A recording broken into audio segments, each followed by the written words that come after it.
In the headlines, North Korea test fires 7 ground-to-air missiles into the EC a day before Seoul and Washington wrap up their joint Key Resolve annual war games. A UN forum urges for those found guilty of wartime sex crimes be brought to justice. And Korea's finance minister calls on corporate Korea to invest more and hire more to help revitalize the economy, but businesses raise concerns of their competitiveness. Hello and welcome to ARIRANG News. Happy Friday, everyone. Coming to you live from Seoul, I am Kang Chery. South Korean officials say North Korean leader Kim Jong-un observed his military shoot several surface-to-air missiles into the EC Thursday afternoon. Seoul officials speculate these firings were to protest against the ongoing annual military drills between South Korea and the United States. Kim Hyun-bin reports. North Korea fired 7 surface-to-air missiles into the EC on Thursday afternoon. Officials say the launch is likely to have been in protest against annual joint military exercises between South Korea and the U.S. military, and that they were fired from Seondok, South Hamgyong province. South Korea's Joint Chiefs of Staff made the announcement on Friday, saying the missiles were SA-5s, which have a range of up to 200 kilometers, the longest in the SA missile category. One official reportedly noted that the Joint Chiefs of Staff believes North Korean leader Kim Jong-un observed the launch.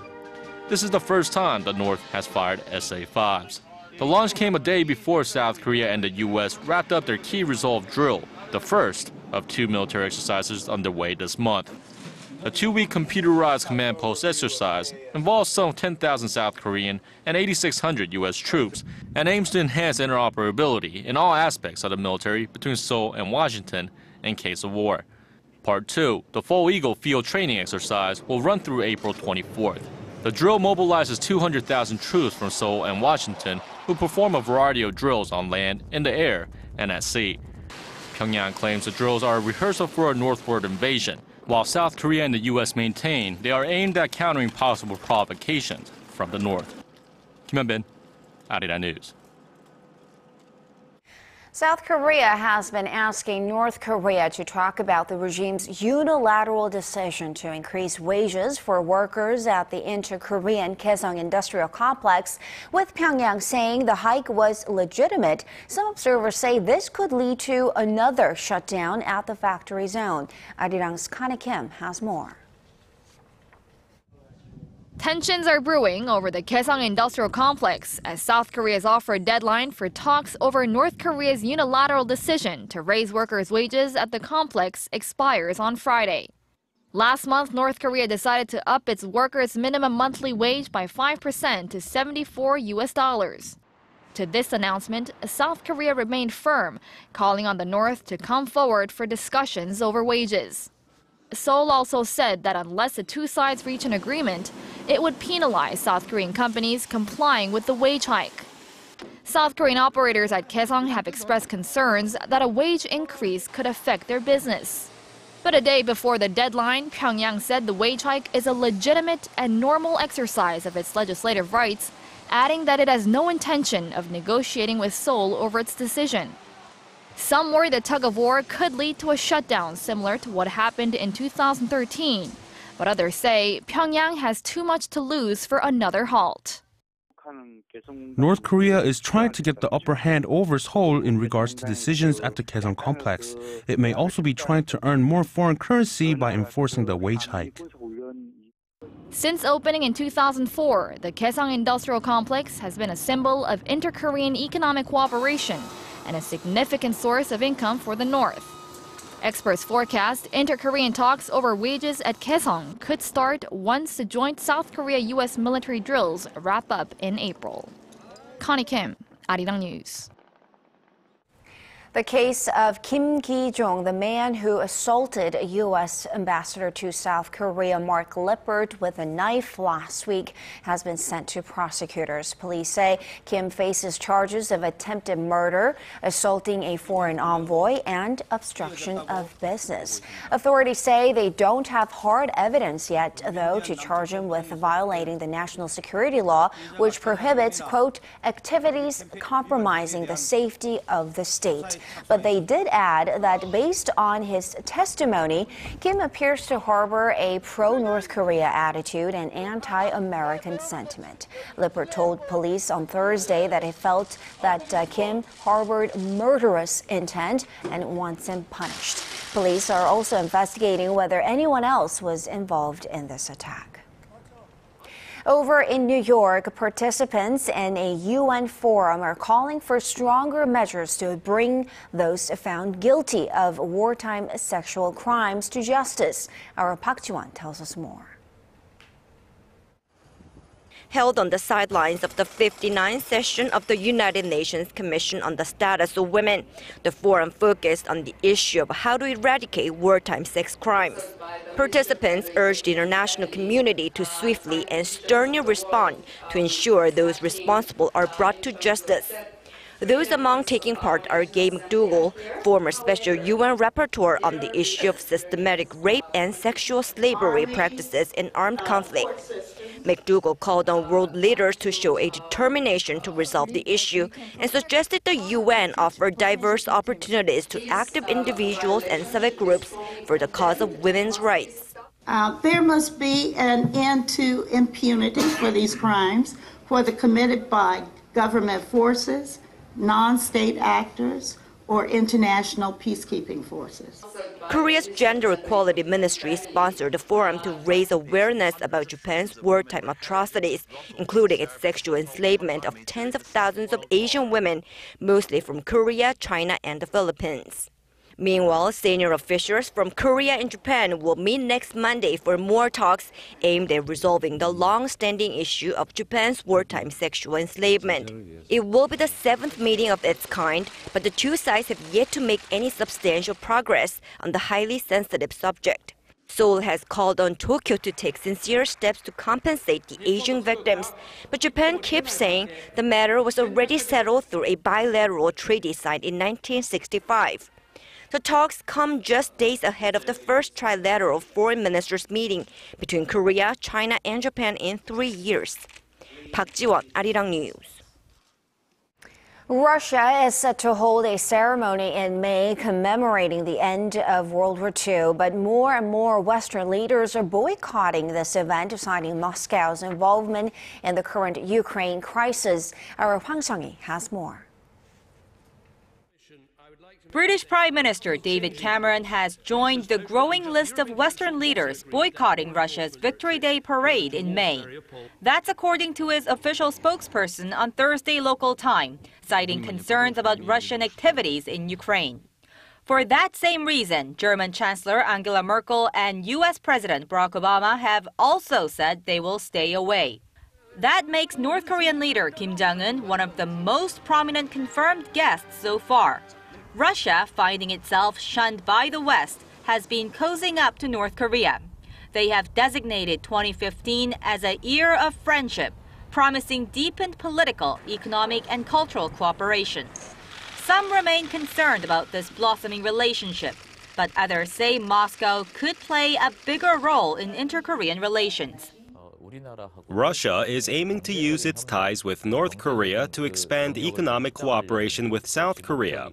That means Russia could support North Korea at multilateral talks, but it could also become the middleman in sorting out the problems. Experts say the growing military alliance between North Korea and Russia is alarming. The two isolated states recently announced plans to conduct a series of joint Army, Navy, and Air Force exercises this year. Some also point to the possibility of Russia arming the North Korean military with advanced weaponry as a means to keep Washington busy in the region. Hwang Sung-hee, ARIRANG News.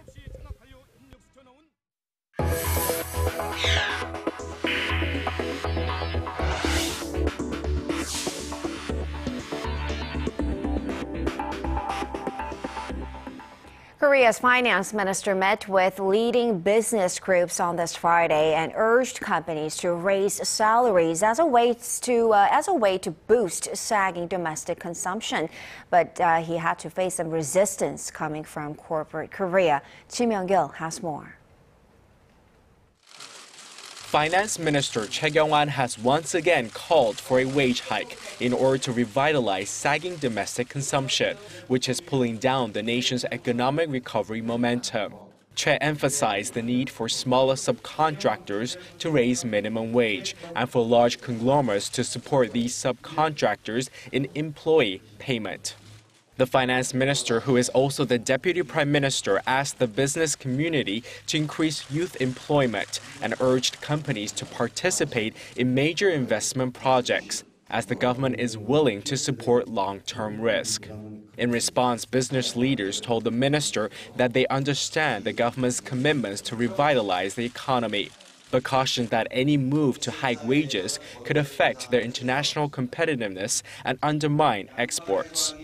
Park Yong-man, the head of the Korea Chamber of Commerce and Industry, said the minimum wage issue should be discussed in tandem with a long-term master plan, and that since Korea has a smaller domestic market than the U.S. and Japan, a hike in the minimum wage will hamper corporate competitiveness. As companies are the main source of investment and employment, the government has been pressing them to return more of their profits to workers and shareholders, with the hope it will give them extra money to spend. Stagnant wages, rising household debt, and the aging population has weighed on domestic consumption, and companies have become more reluctant to invest and give employees a wage hike. Minister Che reaffirmed that there will be no corporate tax hikes, as such a move is expected to have negative effects on corporate investment and hurt Korea's global competitiveness. Kim Jong-un, ARIRANG News.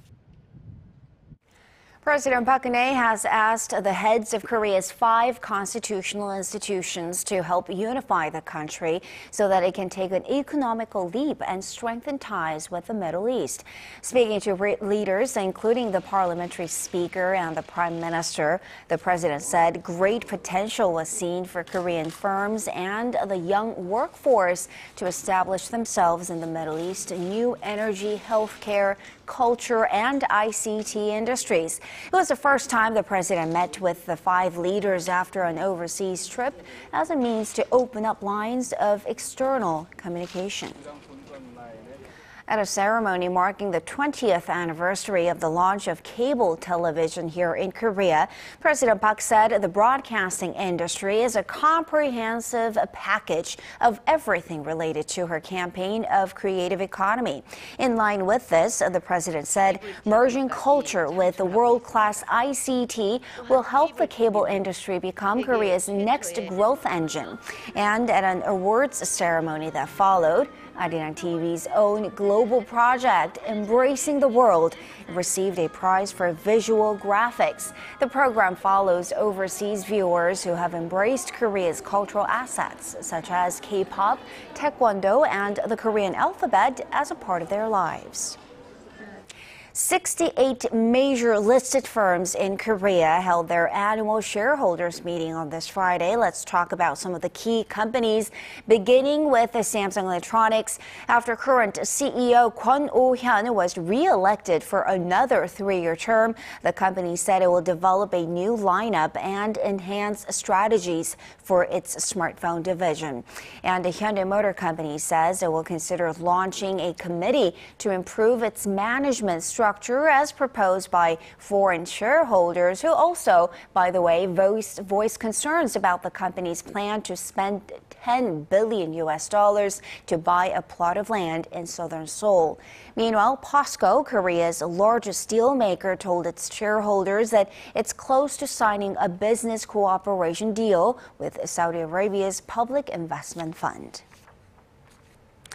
How many books do you read a month? Reading more books almost never fails to make it onto a list of New Year's resolutions for many Koreans, including myself, to be honest. But the reality is that fewer people are picking up books these days. ARIRANG's Kwon So-ah has a story. An adult literacy rate of 98%. Roughly 7 out of 10 go to university. But the average household in Korea buys fewer than 1 book a month. Somewhat ironic, but Koreans' interest in reading seems to be fading. Last year, only 5% of Koreans over 13 years old said their favorite hobby was reading. That's down from 8% in 2004.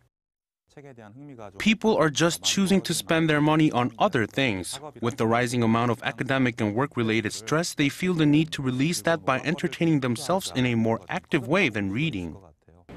While spending on culture and entertainment in Korea has risen for 10 straight years, spending on books has decreased steadily for the past 4. The amount of money the average household in Korea spent on books last year slumped to a record low. Paper book sales are down, but with reading via digital devices becoming more common, there is optimism that the trend could push the nation's reading rate back up. One of Korea's major bookstores, Kyobo, has seen a big success in its 2-year e-book service history as its customers read nearly 15 books a year. But there is skepticism too. It's hard to say the rise in e-books will reignite Korea's lost love for reading, as the majority of e-book readers are those who already are passionate readers of conventional books. To trigger a greater passion for books in the average person, bookstore owners have started to do more than just sell books. We try to entice customers by organizing meetings with authors or by holding literature lectures.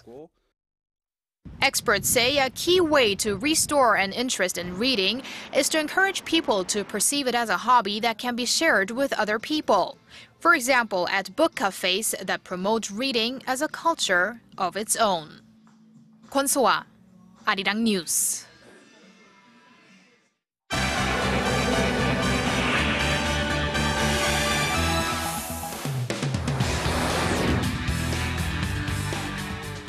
A massive manhunt is underway for the gunman who shot 2 officers during a peaceful protest in the U.S. town of Ferguson. And to tell us more, Paul Lee is joining us from the news center. Paul, the suspect was said to have targeted these 2 men simply because they were in uniform. Do police have any other leads in this case? Well, the lone gunman, who still remains at large, is believed to have fired at the officers from up to 100 meters away. Now, several people have been questioned, but no one has been arrested yet. This as political leaders and civil rights activists are trying to ease tensions in Ferguson to prevent any further bloodshed. Our Son Jong-in has the story. It was around midnight Wednesday local time when at least 3 gunshots broke out outside police headquarters in Ferguson as a group of demonstrators was beginning to disperse after a peaceful rally. The shootings left 2 police officers wounded, one in the face and the other in the shoulder. Both officers have been released after being treated at a local hospital and are expected to make a full recovery. U.S. President Barack Obama and Attorney General Eric Holder have both condemned the shooting, which Holder called an ambush, and have promised to hold the perpetrators accountable. What happened last night was a pure ambush. This was not someone trying to bring healing to Ferguson. This was a damn punk who was trying to sow discord in an area that is trying to get its act together. A manhunt for those responsible is ongoing. Several people have already been brought in for questioning, but no suspects have been named and no arrests made. The incident took place as demonstrators gathered at Ferguson Police Headquarters to demand changes in law enforcement practices following a scathing report by the Justice Department that found widespread racial discrimination within the city's police force and court system. Ferguson has been at the center of racial tensions in America following the shooting death of 18-year-old Michael Brown triggered nationwide demonstrations last year. Son Jong-in, ARIRANG News.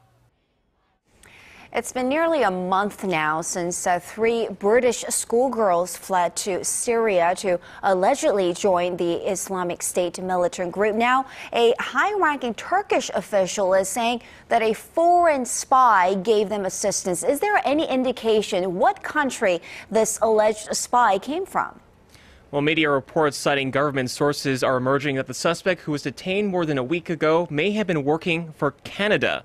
Now, the arrested spy is said to have helped smuggle the 3 teenagers into IS territory via Turkey. In an interview on Turkish television on Thursday, Ankara's foreign minister said authorities had recently detained a foreign intelligence operative. He did not reveal any specifics, but noted that he or she was not from the United States, nor a member of the European Union. We are talking about a terrorist organization that controls a part of the area on the other side of our border. We have so far thwarted many people with efficient work in our fight. We extradited 1,154, and half of these foreign fighters were caught and extradited without any information provided from their home country. The Canadian government has denied the reports that it's one of its own agents who is involved. Thousands of foreigners from more than 80 countries, including Britain, China, and the U.S., are known to have joined the ranks of Islamic State and other radical groups in Syria and Iraq. And turning to the latest from NASA, the U.S. Space Agency has confirmed the presence of a vast ocean on one of Jupiter's moons, raising prospects for life beyond Earth. And give us a breakdown of this landmark discovery. Well, the moon is named Ganymede, and it orbits Jupiter, the fifth planet from the sun and the largest in our solar system. And although millions of kilometers away, this special moon does share some traits with Earth, like a magnetic field. Scientists were able to confirm the existence of the huge body of water using data from the Hubble telescope. They estimated the ocean is 100 kilometers thick, which is 10 times deeper than any of Earth's oceans. The discovery comes just a day after researchers reported that one of Saturn's moons contained a series of hot springs beneath its icy surface. And finally, Paul, celebrations are underway in Thailand for one of the country's most beloved animals, of course, elephants. We all know that, and I've always loved elephants. But tell us why these gentle giants so popular in Thailand. Well, first off, elephants are a national and cultural symbol for the country, and they're also praised among Thais as a sacred animal. In order to celebrate their iconic role, this so-called National Elephant Day was established by local groups. On Friday, elephants living just north of Bangkok and Antuya were treated to an array of gifts such as fruit. Religious ceremonies were also held, giving blessings to the animals, their handlers, and foreign volunteers. The elephant in particular is very important to people in Thailand. So we don't have a lot of elephants in the world, so it's important for people to know about elephants, and places like this let people know, they educate people about elephants. Around 6,000 elephants are estimated to remain in the Southeast Asian nation, with about half of them domesticated. Animal rights groups, however, have criticized that many are still subjected to hard labor, while others in the wild are at risk of being hunted for their ivory. Chery? Maybe that's the point that we want to focus on during this time of the year. All right, Paul, let's leave it there for now. Thank you so much for those stories, but we will see you again in just about 2 hours.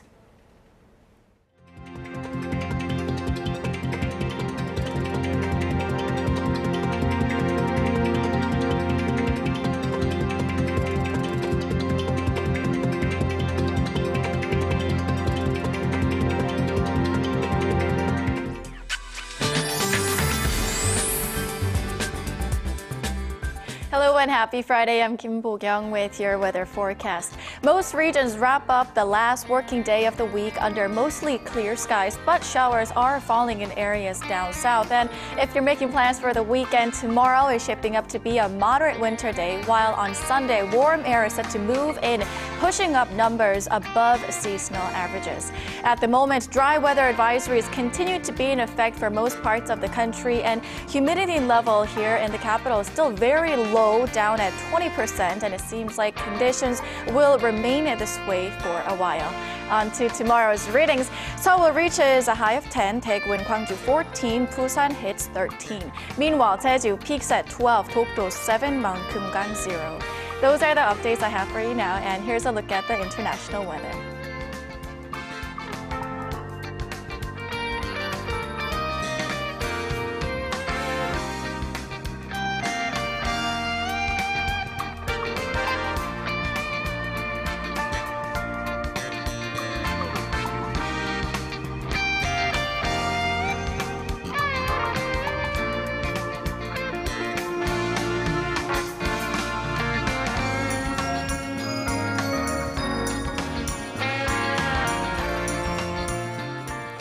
And that will do it for this edition of ARIRANG News. Thanks for watching.